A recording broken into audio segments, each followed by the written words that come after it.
हम बात करेंगे एक ऐसे फैसले की जो ना सिर्फ खलीजी खित्ते बल्कि पूरी दुनिया के कारोबारी अफराद, सरमायाकारों और सीनियर प्रोफेशनल्स के लिए बहुत बड़ी खबर है। जी हाँ, कतर ने गैर मुल्कियों के लिए 10 साला तवील मुद्दती रिहायशी प्रोग्राम मुतारिफ करवाने का ऐलान कर दिया है और ये फैसला कई हवालों से गेम चेंजेस भी साबित हो सकता है। जी हाँ, ये ऐलान कतर के वजीर आजम शेख मोहम्मद बिन अब्दुर्रहमान सानी की जानिब से किया गया है, जिन्होंने वाजिया किया है कि ये प्रोग्राम खास तौर पर कारोबारी अफराद, सरमायाकारों और सीनियर एग्जीक्यूटिव को मद्देनजर रखकर बनाया जा रहा है। यानी वो लोग जो सरमाया, तजर्बा और जदीद सोच के साथ कतर की मईशत में किरदार अदा कर सकते हैं।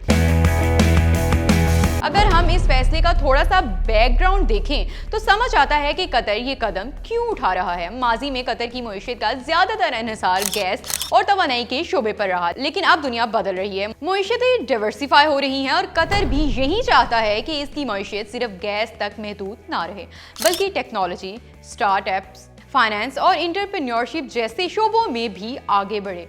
इसी मकसद के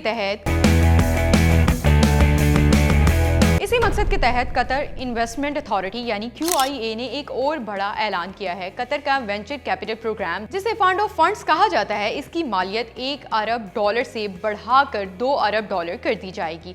ये प्रोग्राम दरअसल दुनिया भर की वेंचर कैपिटल कंपनियों को कतर की तरफ रागिब करने के लिए बनाया गया है, ताकि यहाँ एक मजबूत स्टॉप ऑफ इकोसिस्टम खड़ा किया जा सके। यहाँ एक दिलचस्प बात यह है कि कतर ये सब कुछ अकेला नहीं कर रहा है। अगर हम खित्ते पर नजर डालें तो सऊदी अरब और मुत्तहदा अरब अमारात पहले ही इस तर्ज के इकदाम कर चुकी है। सऊदी अरब ने प्रीमियर रेजिडेंसी और UAE ने गोल्डन वीजा जैसे प्रोग्राम मुतारिफ करवाए, जिनका मकसद भी यही था कि हुनरमंद प्रोफेशनल्स और सरमायाकार बिजनेस लीडर्स तवील अरसे के लिए इन ममालिक में रह सकें। अब कतर भी इस रेस में शामिल हो चुका है, लेकिन कतर का फोकस खास तौर पर कारोबार, इन्वेस्टमेंट और सीनियर मैनेजमेंट पर नजर आता है। 10 साला कामा किसी भी गैर मुल्की के लिए एक बड़ी सहूलत होती है, क्योंकि इससे न सिर्फ कारोबारी इस्तेकाम मिलता है बल्कि फैमिली सेटलमेंट, प्रॉपर्टी और लॉन्ग टर्म प्लानिंग भी मुमकिन हो जाती है। अब सवाल ये है कि इस फैसले से मौके किन लोगों के लिए पैदा होंगे। सबसे पहले तो वो कारोबारी अफराद जो खलीज में नया बिजनेस शुरू करना चाहती हैं, फिर वो सीनियर एग्जीक्यूटिव जो मल्टीनेशनल कंपनियों में काम कर रहे हैं और एक मुस्तहकम, मजबूत और बिजनेस फ्रेंडली माहौल की तलाश में हैं। इसके अलावा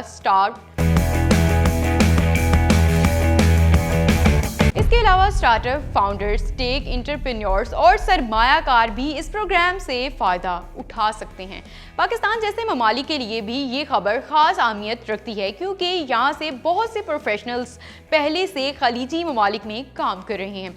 अगर ये प्रोग्राम अमली शक्ल इख्तियार करता है तो पाकिस्तानी बिजनेस कम्युनिटी और सीनियर प्रोफेशनल्स के लिए भी कतर में तवील मुद्दती रिहाइश के दरवाजे भी खुल सकते हैं। आखिर में अगर मजमूई तौर पर देखा जाए तो कतर का ये इक़दाम सिर्फ एक वीज़ा या कामा स्कीम के लिए नहीं है, बल्कि एक लॉन्ग टर्म मुआशी हिकमत अमली है। कतर खुद को आने वाले बरसों में एक जदीद, मतनुआ और सरमायाकार दोस्त मुल्क के तौर पर पेश करना चाहता है और 10 साला रिहायशी प्रोग्राम इस सिमत में एक मजबूत कदम है।